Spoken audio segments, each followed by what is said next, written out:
Aku itu dapat transferan senilai segini, aku dapat tanpa aku ngapa-ngapain, ya kan? Halo teman-teman, aku Febri. Ini adalah salah satu series YouTube terbaru aku, yaitu Belajar Bareng. Basically, belajar bareng itu adalah belajar santai tentang keuangan yang mudah dipahami. Dan aku harap dari belajar bareng ini bisa memberikan impact buat teman-teman ya. So, belajar bareng yuk! Nah, di video sebelumnya kita udah belajar nih apa itu reksadana, terus udah gitu jenis-jenis reksadana, terus gimana sih cara beli reksadana. Kalau misalnya teman-teman belum nonton, bisa cek video aku ya di sini. Aku kan suka banget tuh ya sama traveling kan, tapi aku belum pernah nih sharing gimana cara liburan gitu. Maksudnya budgeting segala macam dengan secara detail gitu kan. Nah, aku pengen banget nih ke Bali, ya kan, ke Bali lagi dengan cara gratis. Nah, gimana sih caranya? Aku bakal sharing cara liburan gratis ke Bali. Tapi ini bukan pakai miles ya teman-teman. Nah, pertama nih sebelum aku mulai, aku mau sedikit cerita nih awal kenapa aku bikin video ini. Sebenarnya video ini tuh aku terinspirasi dari Korubi, yang dimana dia cerita dia rencana mau liburan ke Jepang gratis gitu kan. Nah, saat aku baca dan aku maksudnya denger YouTube-nya dia juga, aku tuh kayak langsung, masa sih bisa liburan gratis ke maksudnya liburan gratis gitu. Awalnya juga aku tuh nggak percaya kan. Abis aku nggak percaya, terus daripada aku yang kayak masa sih dan berasumsi doang, dan akhirnya aku memutuskan untuk yaudah deh, aku langsung praktekin aja gitu. Cara ini bisa bikin teman-teman liburan gratis ke Bali atau tempat-tempat yang pengen banget teman-teman kunjungi. Dan cara ini bisa dipakai seumur hidup kalau teman-teman mau nih. Aku sebelumnya pernah ikut seminar dari Pak Tung Desa Muaringin, terus juga sama Om James Gui. Nah, kalau dari Pak Tung nih, dia bilang gimana bikin uang bekerja untuk kita. Terus kalau dari Uncle James, dia bilang gimana caranya kita nggak tidur pun uang tuh tetap cetak duit buat kita. Nah, itu tuh maksudnya apa sih? Sesimpel gimana caranya teman-teman bikin duit atau uang teman-teman tuh beranak lagi, dan dari anakannya itu beranak lagi gitu. Jadi terus-terusan beranak terus gitu. Biasa disebut dengan compounded interest. Nah, gimana sih caranya? Ya, dengan cara berinvestasi. Pertama-tama, teman-teman tuh harus sadar di mana uang itu bukan hanya alat tukar, di mana uang itu cuma bisa bikin kita konsumtif, tapi bisa bikin kita produktif juga loh.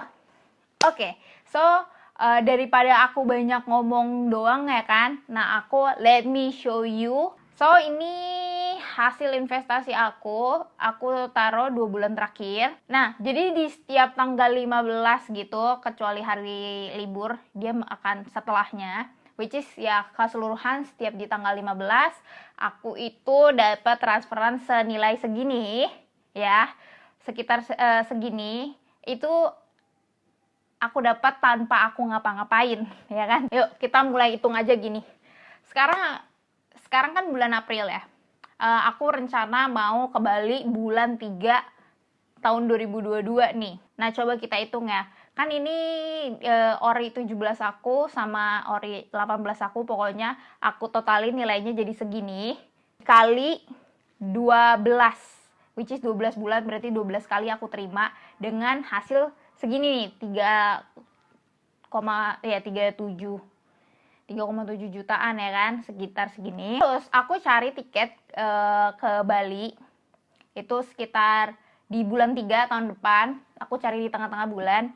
Ini aku udah cari tiket ke Bali PP, itu naik Citylink yang harganya itu 1,1 juta.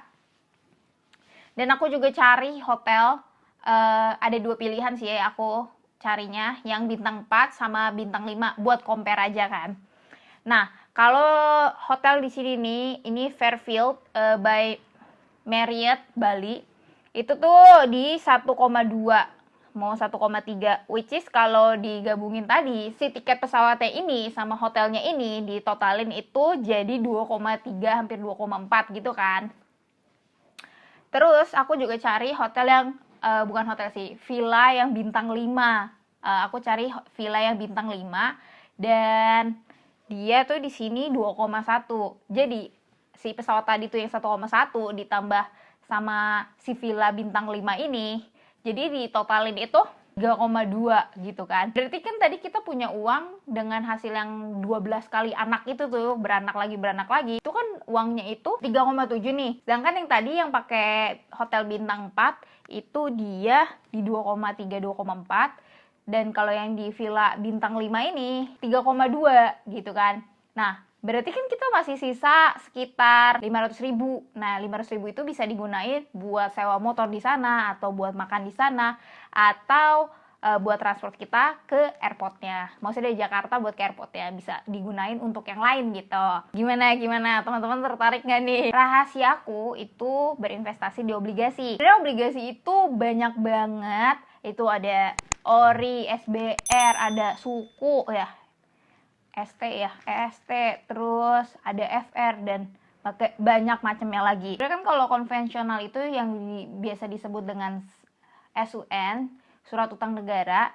Kalau misalnya yang syariah itu juga ada namanya SBSN, surat berharga syariah negara gitu. Sebagai tambahan aja nih SBR, Saving Bonds Retail, dan ST, suku tabungan itu tidak bisa diperdagangkan di pasar sekunder dan tenornya itu 2 tahun. Sedangkan SR, suku retail, dan ORI, obligasi negara retail, itu bisa diperdagangkan di pasar sekunder dan tenornya itu selama 3 tahun. Nah, yang aku gunain, kalau tadi teman-teman udah juga lihat, aku gunain itu ORI nih teman-teman. Nah, kalau ORI itu surat berharga negara yang ditawarkan ke individu warga negara Indonesia melalui mitra distribusi pasar perdana. Itu bisa dibeli di bank atau misalnya di sekuritas yang bekerja sama untuk nerbitin obligasi ini. Kalau aku sendiri, aku belinya di bank. Nah, sebagai gantinya kita tuh dapat bunga atau yang biasa disebut dengan kupon kalau di obligasi. Nah, kalau ORI 17 kupon yang ditawarkan itu 6,4%, sedangkan di ORI 18 itu di 5,7%. Nah, pemerintah juga bakal ngeluarin obligasi setiap tahunnya, yang dimana nih kalau misalnya nggak berubah lagi, di tahun ini tuh ada 5 obligasi yang diterbitkan gitu. Yang pertama itu ada ORI 19 yang udah terbit yang ditawarkan di Januari Februari kemarin. Terus juga ada SR 14 yang dimana itu Februari Maret kemarin. Dan yang selanjutnya itu ada pemerintah kalau nggak berubah ya, ada SBR 10 yang dimana terbitnya di Juni dan Juli tahun ini, dan SR 15 di Agustus September ini, dan yang terakhir itu ada ORI 20 di September dan Oktober tahun ini. Nah, kalau misalnya teman-teman ada uang nganggur di bank, ini jauh lebih baik, bisa teman-teman bisa pertimbangin untuk naruh uang nganggur itu gitu. Nah, sebenarnya ini adalah salah satu contoh di mana uang bekerja untuk kita nih, yang sempat aku jelasin juga di awal video. Gimana penghasilan kita nggak kegerus terus dengan kebutuhan harian kita nih. Gimana sih juga kita bikin uang kita beranak terus gitu, sampai anakannya itu bisa mencukupi kebutuhan harian kita. Nah, pasti pertanyaannya, gua kan gak ada uang segitu, Feb. Jawaban aku adalah sama kok, awalnya aku pun gak ada uang segitu. Dan bedanya pas mulai aku kerja, aku memilah-milih yang mana yang bener-bener aku bisa cut. Contohnya nongkrong aku udah mulai kurangin. Itu uang entertainment biasanya aku sebut. Uang entertainment ini aku malah jadi gunain buat yang lebih produktif. Maksudnya ya udah dengan cara aku menabung. Obligasi ini aku juga mau ingetin, obligasi ini mulai dari 1 juta aja. Mulai dari 1 juta sebenarnya udah nggak ada alasan lagi nih kalau misalnya nggak mulai investasi dari sekarang. So itu dia langkah-langkah aku bisa liburan gratis dari investasi aku sendiri. So lakuin langkah untuk kamu berterima kasih atas langkah yang udah kamu ambil. So itu sekian video kali ini. Thank you for watching. So kalau kalian suka jangan lupa di like, comment, dan subscribe. So sampai di video selanjutnya. Bye.